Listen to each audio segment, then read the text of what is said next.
So when we walk off the field tonight and we come back here, let's make sure we're still number one in the world. Agreed?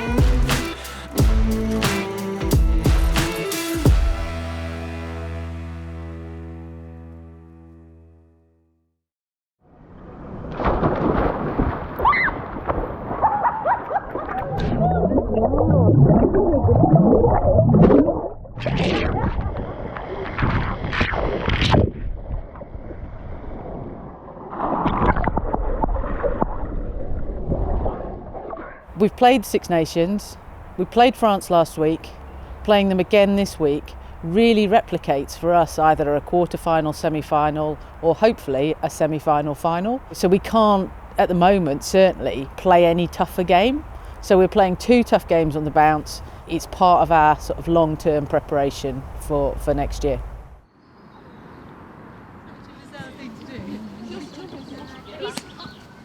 Crutch! Sink! Bind! Set! Hit you, squeeze! And now!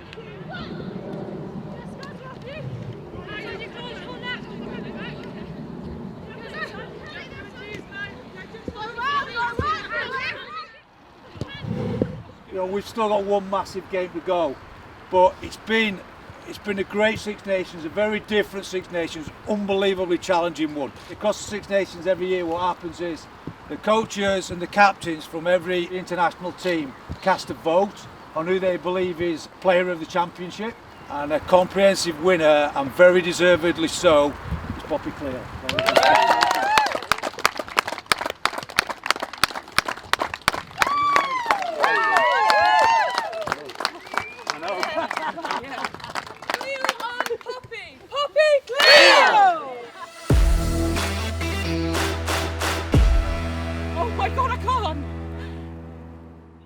Look at that sectioning going on. It's important we get a clean crease for the effect. Show us your creases, Shauna. Oh, look at them. 1, 2, 3, 5. Ready? They're so... Ty, show us yours. Oh, beautiful. Beautiful, young skin. Oh, what's your routine? Don't do this as your routine.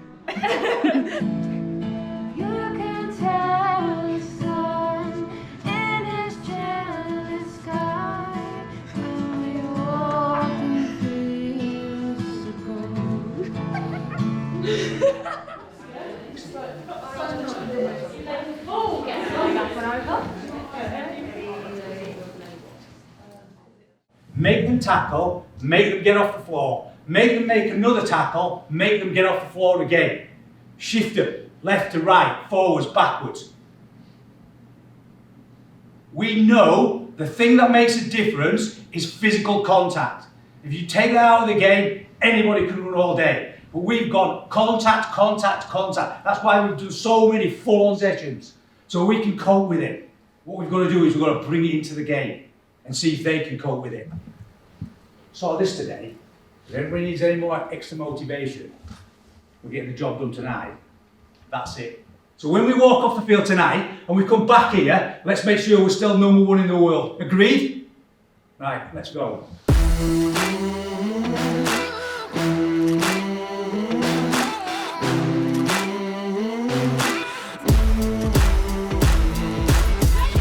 Leg drive, great shot, great shot.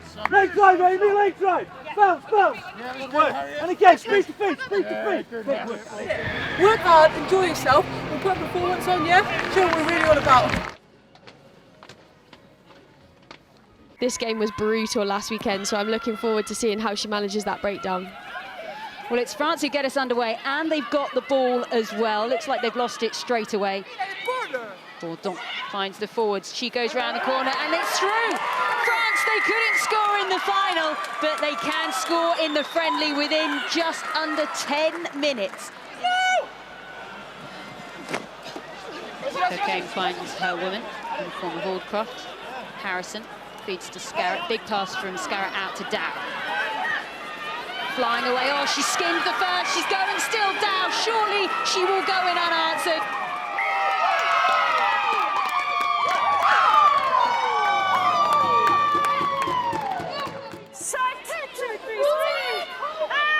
What have France got from this scrum then? They've got advantage if nothing else. Bourdon popped off to Tremoulier. Still Tremoulier needs to finish it, and she does. Try number 2. So much more kicking than we saw in the final. It really is an area that both sides didn't seem to want to use at times, as Dow now comes forward. It's still Dow. She's got one for England. She's off on her own. Someone needs to run with her. Fleetwood is there. Still Dow. What an individual effort for Abby Dow to go over for a brace. Incredible. And remember, they've got an extra player at the back as well. That's come out. Bourdon has to play. Perronnette down the line, kick through by Pignon. England need to chase this one. It's Dow again. She gathers straight out of play. Sensible by Dow. She's been the hero of the half for England.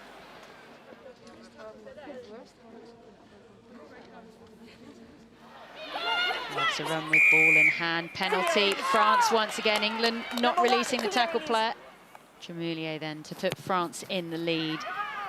That was a good strike. And France are back in the lead. This is a very tight contest that is bubbling away very nicely. Ball comes back. Big hits going in. It's Vicky Fleetwood there. As Vicky Fleetwood goes to carry nice and low, it just comes up around the shoulder.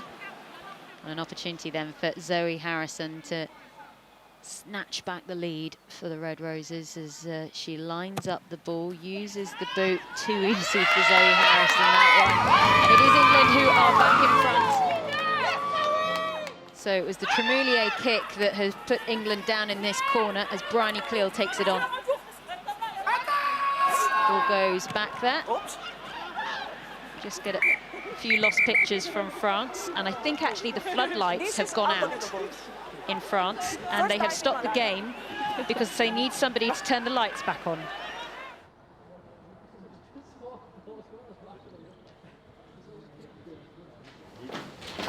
The option for restarting warming up 10 minutes before kickoff? That's nearly half the game, though, that would have, you know, we waited nearly an entire half before then continuing to play again. That's a long time. With the temperatures, with the players, it's a real concern. Yeah, but there will be only 22 or 23 minutes, so if we start warming up for 10 minutes, it could be okay. That's the point of view of the sports federation. I mean, when we consulted with our doctor, we were just concerned about the whole temperature replaying the game, to be honest, because you've got half an hour out, then 10 minutes to warm up, and then we've still got 20 minutes to go on the clock roughly. That's a long gap, long time. For me, it's fine. Fair enough. No option.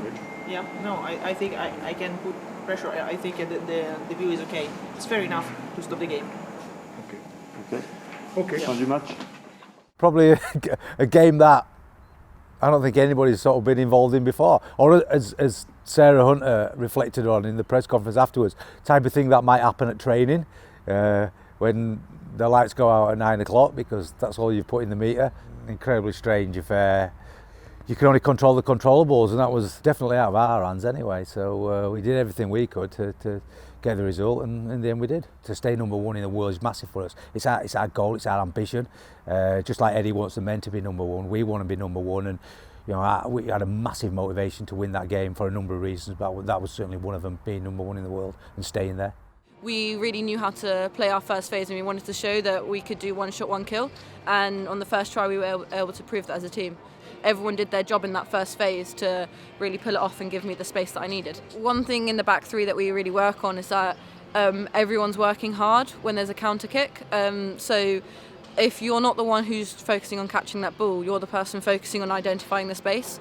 So straight away, Jess was screaming in my ear, telling me to take it on, because she clearly seen the space. So you just back the whole back three, because that's what we are, we're a unit.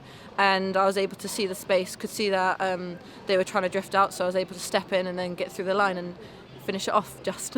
I'm proud that the team was able to prove that we're still the best in the world. It's a great team, and if you don't have a true team off the field, then you won't perform on the field. And being with each other for a month in this weird quasi time right now where we're stuck in this bubble, I think you couldn't have done it without your teammates. You sort of run out of superlatives for her, don't you? You know, like in the most challenging in a fortnight for her to put a performance in like she did, and you know the mental strength that she's shown this week is phenomenal, and you know I think her family will be absolutely hugely proud of her, and you know she should be hugely proud of herself. It's been good to be in for the last few weeks, and then I think it's good to see what it's like. So I think next time, hopefully there is next time, it'll just sort of take the pressure off a little bit, just because we know we've been here before. It's a bit annoying, but yeah, still good experience. Yeah, it's gutting to not get the chance and crazy circumstances, but everyone's been saying everything happens for a reason, so time will come, I guess. It's so tough, you know. We welcomed him into the Red Rose family the night before, and we wanted to get them onto the field. So you know, bitterly disappointed for them.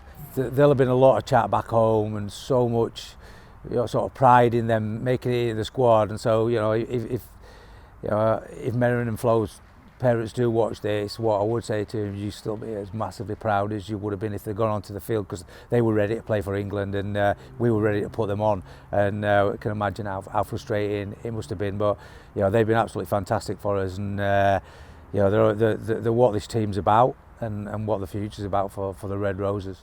Play the match, play the match. Abadal is player of the match. She scores tries that she shouldn't score because nobody tackles her because her handoff is beefy.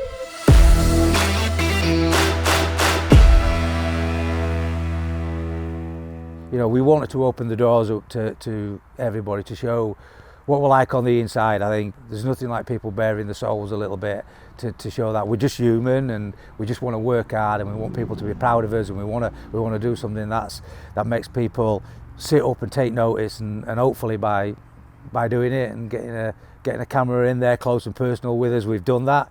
It's been great, we've enjoyed it. I'd say something, I've learned so much about some of the players. I know who can sing, who can play guitar, who the jokers are. It's been great, and we just can't wait to get the crowds back into the stadiums. And yeah, tough year, but we've battled through it, and you know, better things ahead.